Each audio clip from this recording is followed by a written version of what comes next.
We do our job, make big holes, tackle the fat bastard. We go home and drink some beer, we party. Let's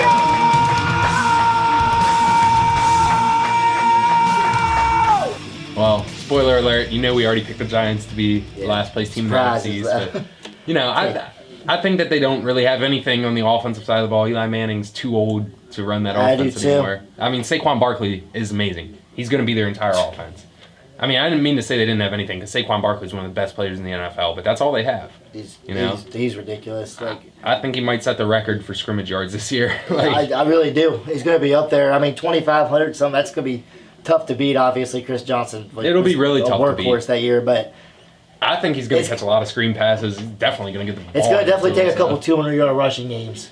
I think he could do it. I do too. I definitely do. I think that if anybody can do it, it's him. I mean, he's just a horse, man. He's just built that way, and they should just change their name to the New York Saquons this year. They really should. They really should. That's like all that there is to watch with that team. But do you think we see Jones at all this year? Yeah, real quick. I think we probably after the bye. Yeah, probably so. I mean, I'm thinking after the bye. I don't know exactly what year. On what week their bye's in. I think they finally usher Eli into the NFL retirement home. So, yeah. You know. You don't think he tries to make a comeback with another team?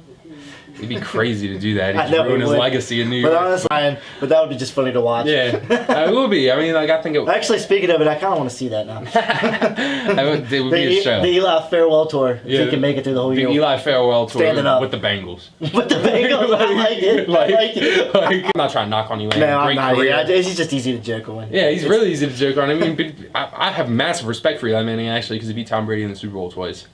So. I do too. I like him actually. It's just that he's too old now, man. The only thing that when you're an NFL quarterback, especially any player, but as a quarterback, when the whole spotlight's on you in New York City, no less, I think you should know when it's time to retire. And it's a little maybe 2 years past that for Eli Manning. So. I will say this though: if the Giants do somehow pull a miracle and make the playoffs, Saquon will be MVP.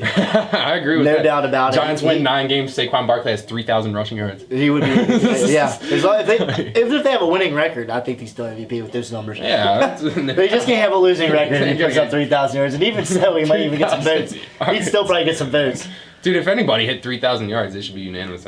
Yeah. I got the Redskins coming in 3rd place in this division. Dude, I don't think anybody's really going to argue with you there. That's about carousel. Yeah. I think Haskins is going to end up starting at some point. Don't know when. I don't know when you. It could be literally week 2 because they're an impatient ass organization. They could wait till the last week of the season. My thing is, do you really want to throw them in? Because those first couple of weeks are brutal. They are. Because you got to play Chicago week 3, and there's another good defense. I can't think off the top of my head, but they were a top 5 defense last year. I'll just say this: the Redskins are a really, really unpredictable team.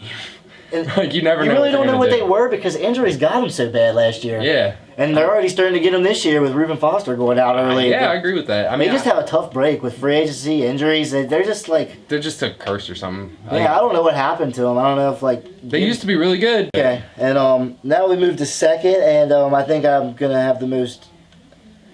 I wouldn't say mediocre, but yeah, mediocre team of my lifetime. They might be 8-8 every year. The Dallas Cowboys. Oh yeah, well. They might have a career for a while, but until about 2 years ago, and they had a 20-year span where they were almost completely 500. I agree with that. The same amounts of wins, the same losses. They've been very, very mediocre both of our lives. I feel like they're never really great, but they're never terrible. They're right on that swinging door where 7-9. The hell of it is, ESPN usually picks them to be a contender every year. Every year, but to me. This year, I actually have the Cowboys coming in first. Oh, you do? Yeah, they got a huge offensive line. Man, Ezekiel Elliott. They do. That line is.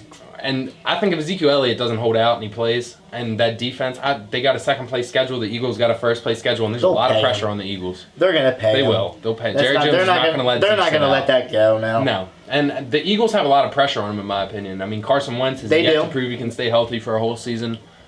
That's very true. On a consistent basis, and.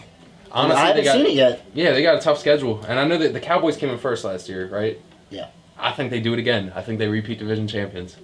That never happens in that division. I know it doesn't. That never happens in the NFC East. There's a weird statistic, but that never happens in that division. It doesn't. I'm going with it this year, though. I think the Cowboys are probably the best. I think they take it. I don't know what's going to happen, but I'm kind of with you. I think the Eagles have the most. The Eagles are definitely loaded. I think they have there's an argument they have the most stacked roster in the NFL. He's probably in the NFC, but you could make an argument for the NFL. It's I like don't know, dude. they're stacked What at about the every Bears? position. I mean, like, the Eagles are obviously better on offense, but like if we're talking about defense, Bears got him there. The Saints have him on offense. Yeah, but I'm talking about every all single around. position Okay. and depth wise. Yeah, there's just to me with Philadelphia, there's just a sense of drama there. Like There is a sense of drama, culture. and it really does have a lot to do with. It's a culture there. It's just drama all the time. I never want to say that somebody's gonna get hurt, but we haven't seen him go 16 games, and they were 2 separate injuries. It wasn't, and I get that could be I good, agree, but it man. could also be I love bad Carson thing. Wentz. I think he's a great guy, great quarterback. MVP caliber talent. Yeah, I agree If he with can that. put it all together for a full season. Yeah, I Yeah. have no. If he makes it a full 16 games, they're going to be a tough out in the playoffs. I'll say that much. I agree with but that. if he goes out, then I don't think they make the playoffs. Yeah, I agree with that 100%. If he goes out- because they don't have Nick Foles to fall No. back on anymore. No, I don't think they make the I playoffs. don't. Unless it's like he gets hurt in like week 14, and they're like already like running away with the division. That's the only way I could see them making the playoffs without him. Is their backup still Nate Sudfeld? Yes, it is. It is. Yeah, they're not making the playoffs. No, it's not happening. All right, I don't care. So no.